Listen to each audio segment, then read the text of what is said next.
What is your guess at what does this team look like next season? It's going to be different, like no doubt. The way that you're sitting here today, the latest that I saw was even before the tax penalty, you're 230 million in your payroll. So you're probably looking at having to shed somewhere between 20 and 25 million dollars to get under the second apron. And you heard Wick Grossbeck say, like, no team in this league is going to stay in that second apron for more than 2 years. I think what's difficult here is that a lot of people are looking at the situation and saying, well, you could move on from Kristaps Porzingis or Drew Holiday, and both of those guys have around $30 million contracts.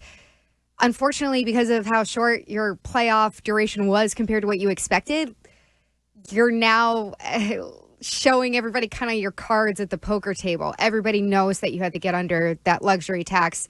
And Kristaps Porzingis was sick for the playoffs, and Drew Holiday didn't look like himself. And Kristaps Porzingis is on an expiring contract, so maybe that's someone, if you want to move on from him, you wait until even the next regular season and move him ahead of the trade deadline.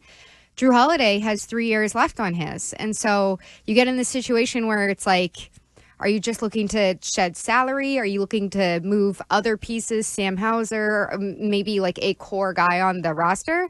I don't think that, personally, I don't think they should move on from core guys at this point, even with Tatum's injury.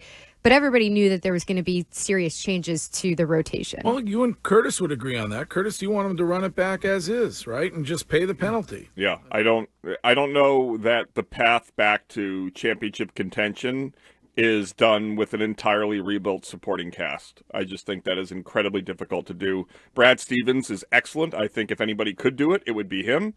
But it is where the Celtics found themselves, in that injury to Tatum, despite what you thought it might do to the series, is just such a devastating blow. Because it's so hard to get where the Celtics are. The NBA, the parity, you see it across the sport. And they were by far and away the best team in the NBA when healthy and right. And see, Mego, I disagree with Curtis on this point, because the reason why I do is you're still going to have the two superstars.